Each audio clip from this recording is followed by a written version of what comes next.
Good morning, and welcome to another episode of A Conversation with Father Orsi. I'm BC Cloutier, President of Action for Life, and this is Father Michael Orsi. Good morning. Good morning, my friend. How are you, Father? Oh, whenever I see you, marvelous. Oh, boy. It's getting deep in here, Father. Oh, it is. Guess what just passed? Well, I guess that's a broad question. Let me tell you what just passed. Okay. The 60th anniversary of the assassination of President John F. Kennedy. Wow, boy, Imagine time that, flies, huh? 60 years ago. I can remember like yesterday, right? I think we all can. Yeah. It's those of us who were on the face of the earth at that time.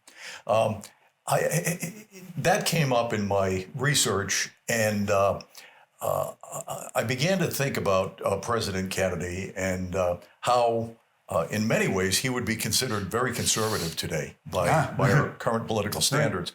Also, JFK, the first Catholic ever elected to be president, was not afraid to talk about God. In fact, just a couple of months before he was assassinated, he spoke at the UN and he said, "Let us complete what we have started. For as the scriptures tell us, no man who puts his hand to the plow and looks back is fit for the kingdom of God." That's from Luke chapter 9.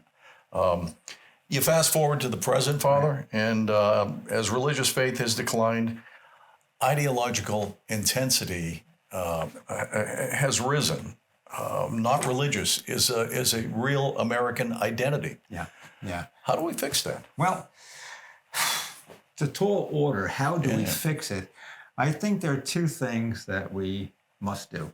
The first one is to go back to the roots of America. How was America founded, and what were the motivating ideas behind the founding of this country? I mean, we can go all the way back to the Mayflower, correct? And they talked about a city on a hill, a shining city on a hill, and that beautiful imagery. They saw America as being the New Jerusalem, and what beautiful imagery, and that guided the way they were going to live their lives and how they're going to shape this new city of God, this new land of Israel. They saw it, God's almost chosen people, as Ronald Reagan said.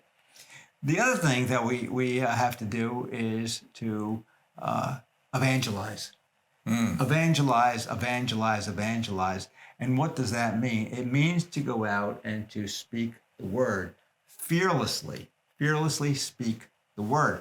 A lot of people are afraid these days. Well, I really can't talk about religion. I don't want to offend anybody. The world is secularized. It's a different place now. And we really shouldn't talk about religion publicly.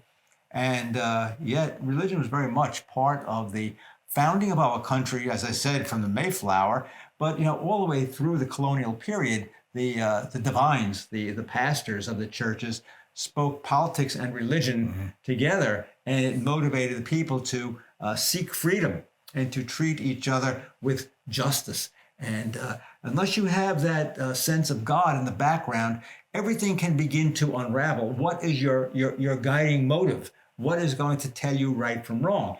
So we've gone today from a scripturally based country that talked about God and how the just person acts and the 10 Commandments, to a country that talks about social justice, which means, well, how do we feel? And what is in the air? And what is politically correct? And therefore, God is moved out of the picture because sometimes, well, let's face it, some of the things that we're doing do not coincide with the law of God. Let's just take an example, abortion. Okay, we've heard this a million times. The baby in the womb is made in God's image and in God's likeness, no doubt about it. And there is not simply a clump of cells there, but with the technology today, an ultrasound, wow, you see everything. Now, when a country says, well, abortion can be legal, it's up to the woman to decide what to do. God has moved out of the picture. You can't believe in God and then say, well, I'm free to do what I want with my life or the life of my child. So, I think, we have to really ask the politicians, what is their fundamental belief system? And a lot of people don't feel comfortable with that, asking a politician, well, what do you believe?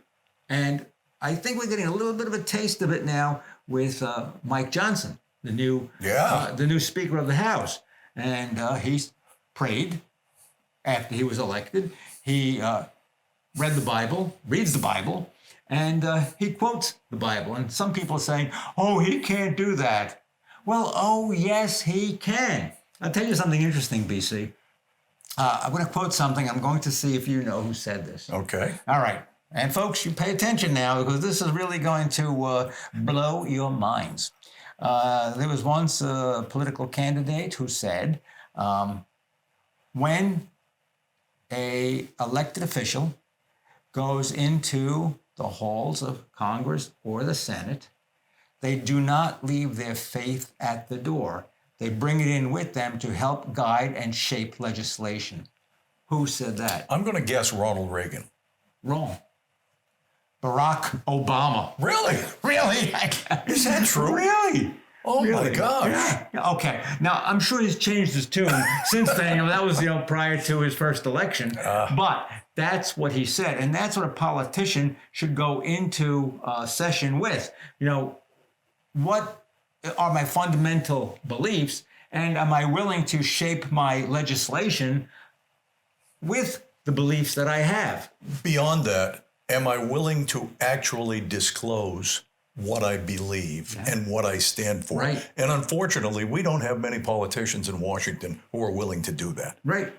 Most of them check which way the wind is blowing. Joe Biden being the best example. How do you mean? 50 years. How do you figure? How do you figure? 50 years of the wind blowing, and Joe figured out which way it was going, and he jumped in. Yeah. And you've seen that with so many of them at one time. For instance, the abortion issue again. They were pro-life, and all of a sudden the wind changed direction, and now all of a sudden, well, sky's the limit. And then, of course, is, well, personally, I don't believe in it, but, this is what the people want. Let me tell you something, folks, about a politician. You have to lead the people to where you think they should be and to where you want them to go. You just don't take a poll and say, well, this is what they want.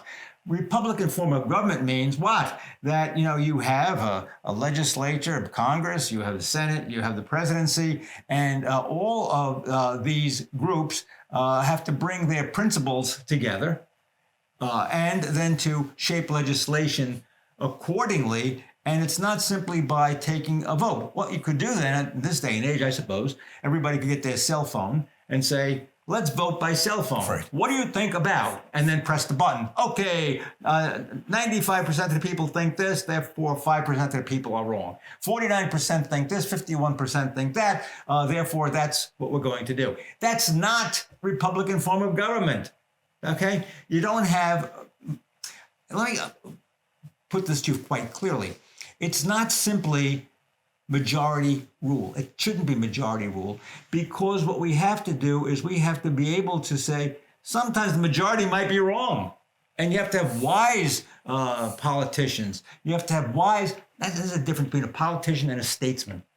A statesman rises above the politics and says, even though this is politically correct, even though this is what a lot of people are thinking or doing, this is the right thing to do, and then lead the people accordingly. And that's what the government here, Constitution, is designed to do. Bring together disparate groups, and therefore never to overwhelm the minority simply by a majority.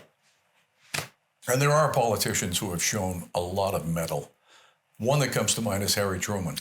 Imagine he had to live with dropping those bombs on Japan for the rest of his life. Yeah. And I'm sure that every day he woke up and looked in the mirror and said, did I do the right thing? I killed all of those civilians.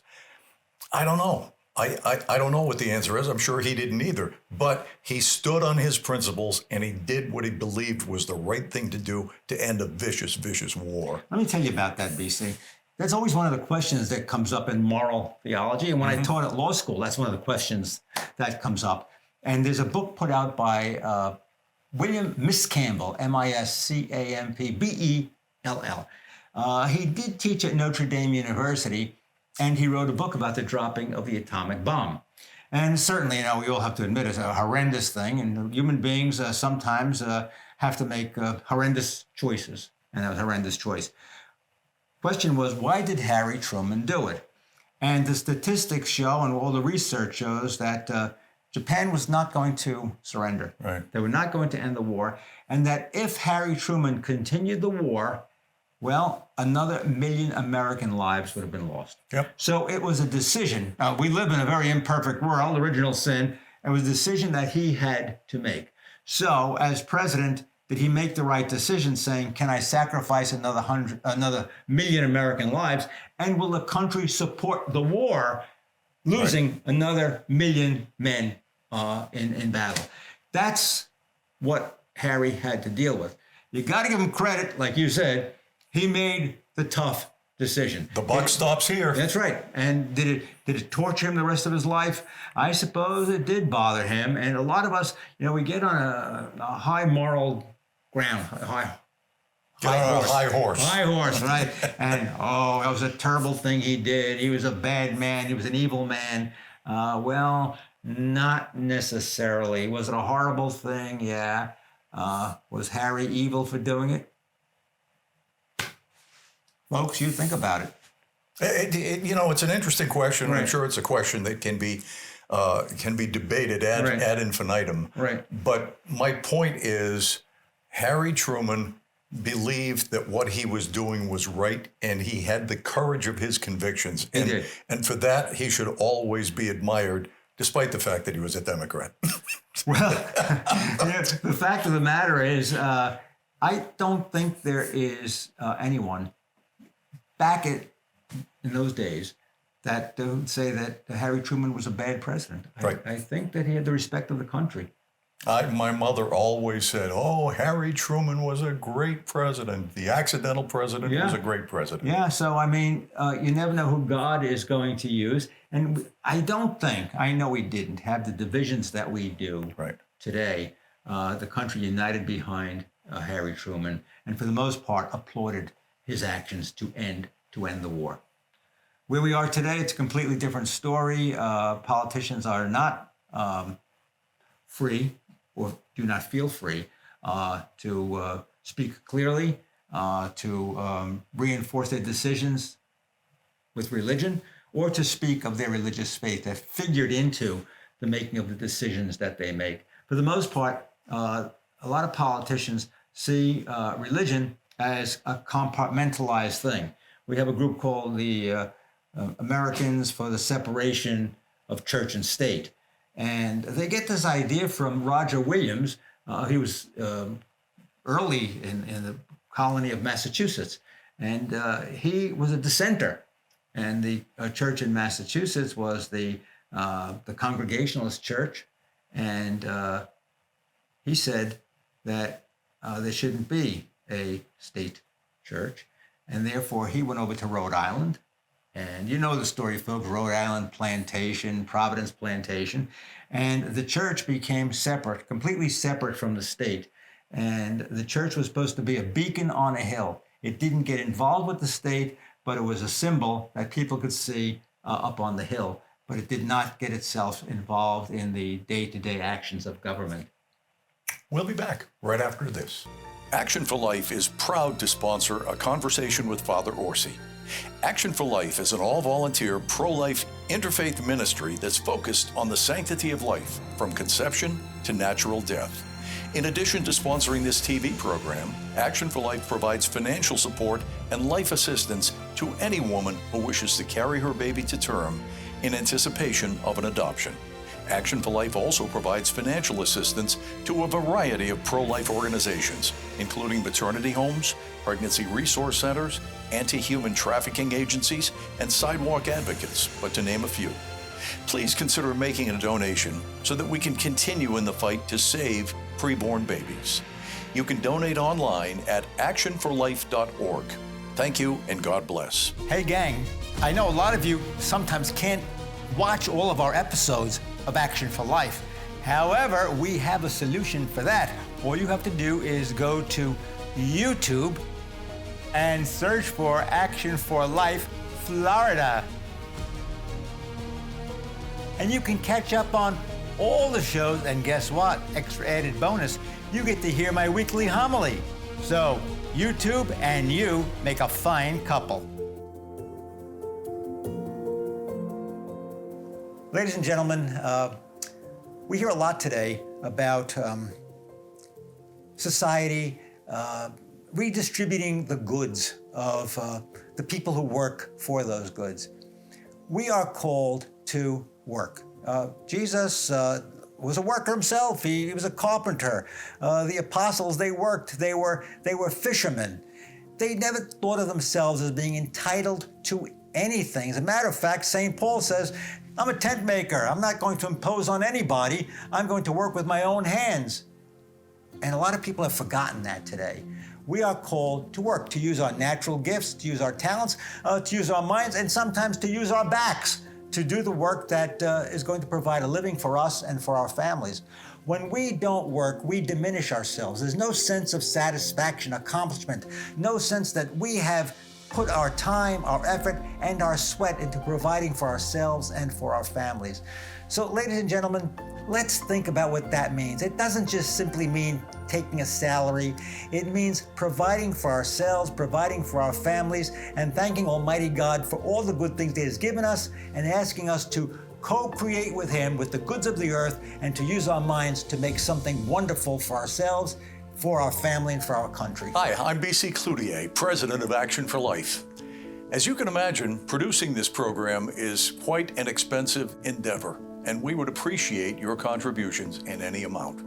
If you'd like to support the program, please visit actionforlife.org and click on the donate button. Again, it's that simple, actionforlife.org. Thank you, and God bless.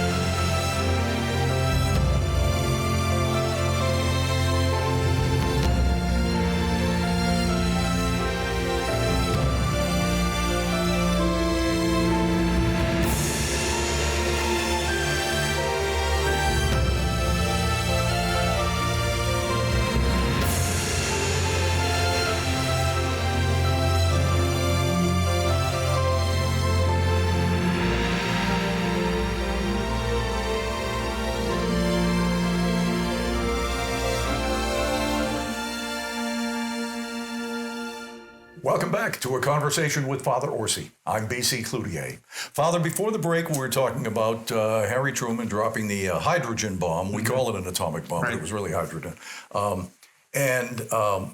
Between that and Nazism, it seems that America really, really came together and coalesced, of necessity, obviously.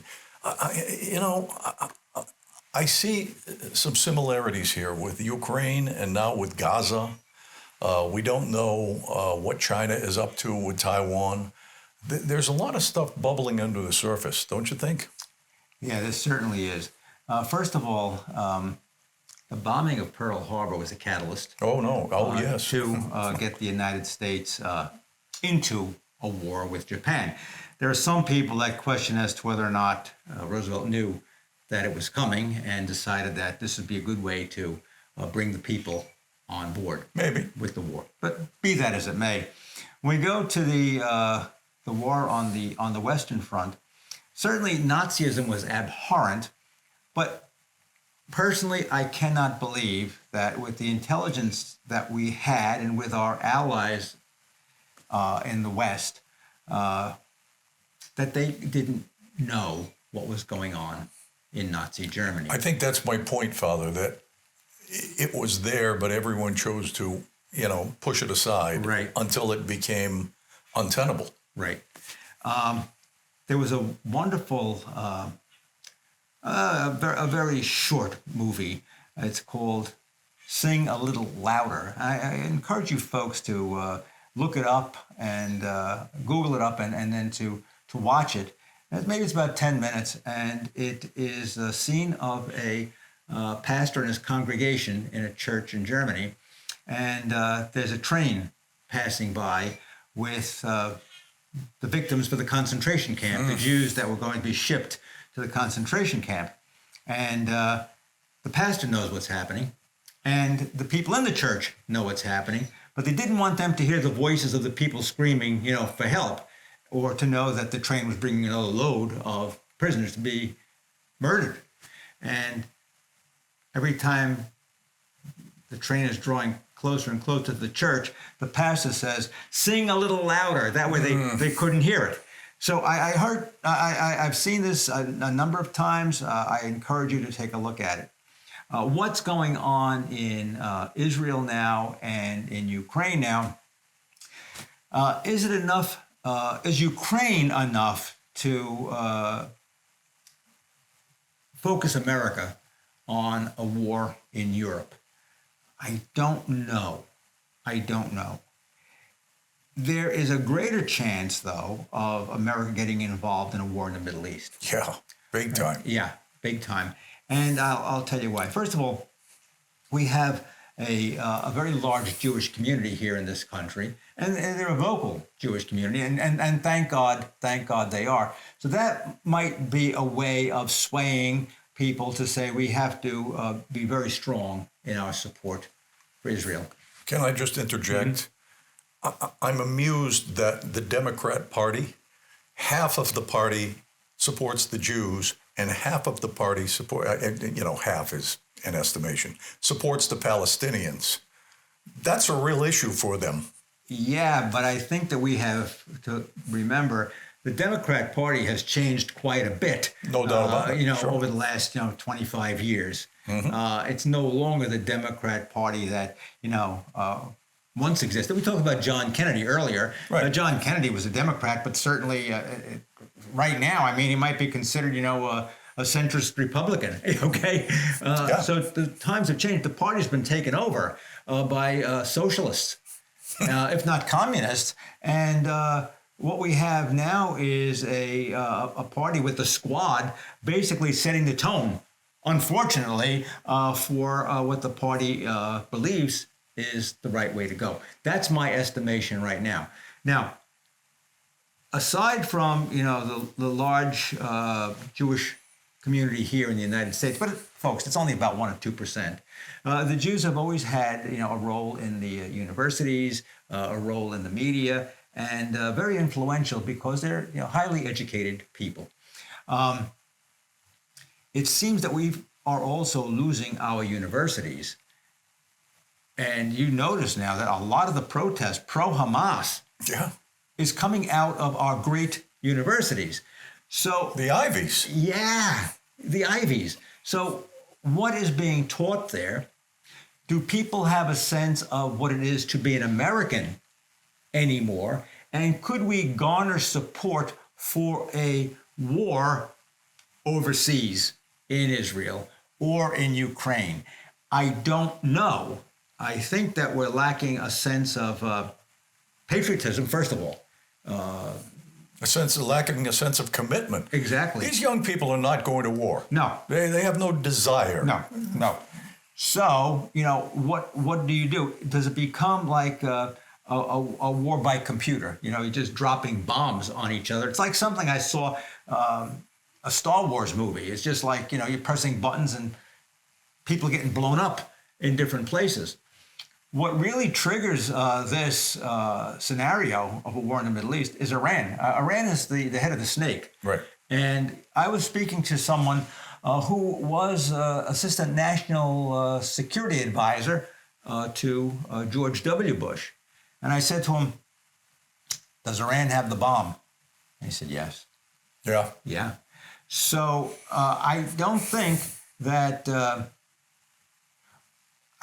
that people realize how dangerous the situation is at the moment, because the Ayatollahs, they'll use it. Folks, they will use it because part of their belief is that anything goes for the sake of Allah, and they believe that the Middle East and the whole world belongs to Allah, and that every life is fungible.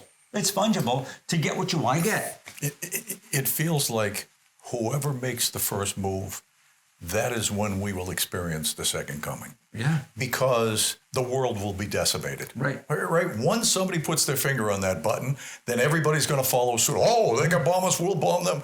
And that, I think, could be the end of A civilization. religious fanatic, a madman. Okay, that's all you need. That's all We've you got need. a few of them. Oh yeah, we have. You know, we got the guy in North Korea. Right. We certainly have the people in Iran. Right. Putin, I think he's in. Yeah. I think Putin is in, but there's something I'll say about Putin. He's not crazy, right? And I think he knows about how far he can go. And Russia, although it is on the verge, it's not quite a Western nation, doesn't quite have Western thought, but it's a Christian nation.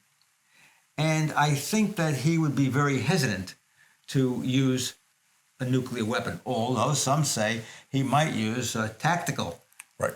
nuclear weapons to get Ukraine. He hasn't done it yet.